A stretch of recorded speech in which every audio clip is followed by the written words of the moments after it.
So I posted on Instagram details on how much I pay our employees, and apparently that's a topic that a real lot of people want to know about because that post triggered more emails into my office than any other social post that I ever made.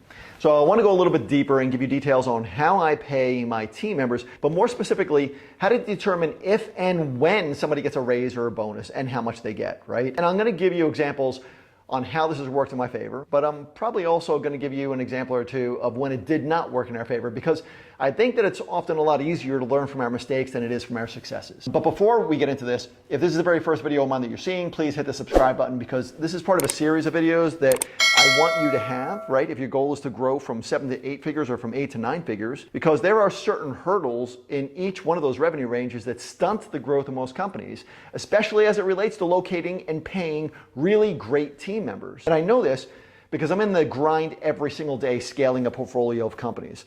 And it becomes very evident every time we push through a different revenue range how important it is to reward people in a way that's motivating to them, but also highly scalable for our companies. So let's get into this.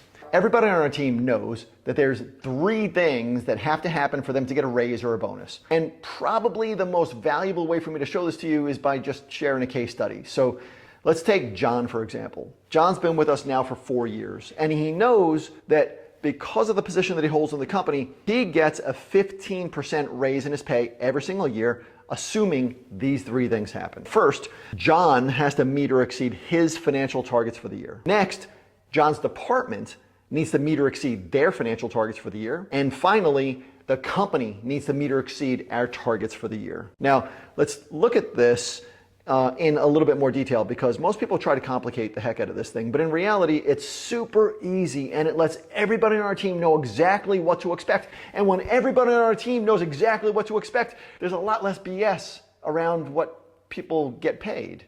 So let me show you how this plays out. If John meets his financial targets for the year, then he gets a score of 100 points. Now, obviously, if he only hits 90% of his target, then his score will be 90 points. And if he exceeds his target for the year by 10%, then his score is 110 points, right? So if John meets his financial targets exactly, he earns 100 points. And if his department meets its financial targets for the year exactly, then he gets another 100 points. And if the company meets our targets for the year exactly, then John gets another 100 points. And we add those scores together and we divide it by 3. So it's 100 plus 100 plus 100 equals 300, right? And 300 divided by 3 is 100. And that final score is the percentage of his raise that he earned. And like I said before, the position that John holds in the company has a 15% raise every single year associated with it. So since he earned 100 points, that means he earned 100% of that 15% increase in his pay. Now, let's look at what actually happened to John. Last year, he exceeded his target by 9%.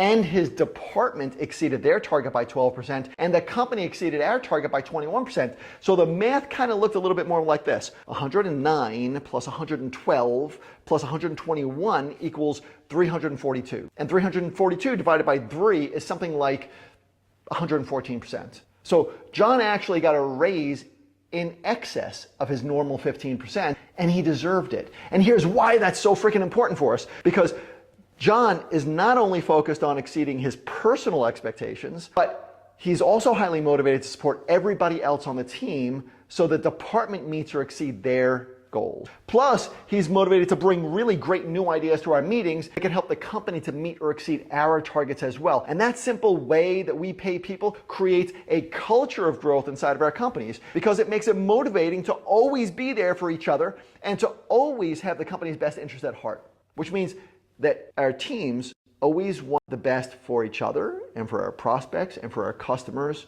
and for our brand. Now, obviously, there was a time when this didn't work so well for us. And if you've watched any of my videos in the past, you might know that I owned a chain of health clubs for over a decade. And this style of pay did not go over well in that industry, at least not at that time. And that's because it was a pretty cutthroat industry where people were motivated by commissions. So the people who were selling the most memberships thought that the world revolved around them. And that was before I knew exactly how to really scale companies. So our growth relied almost exclusively on new sales. And big commissions were the best way to make that happen.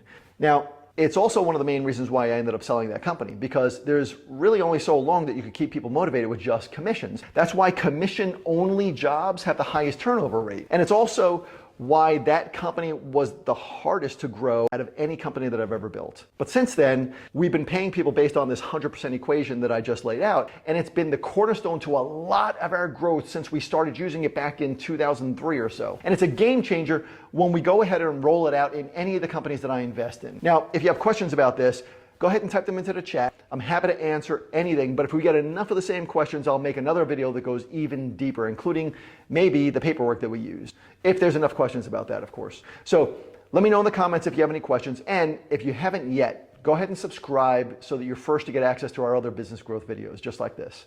I'll see you in the next video.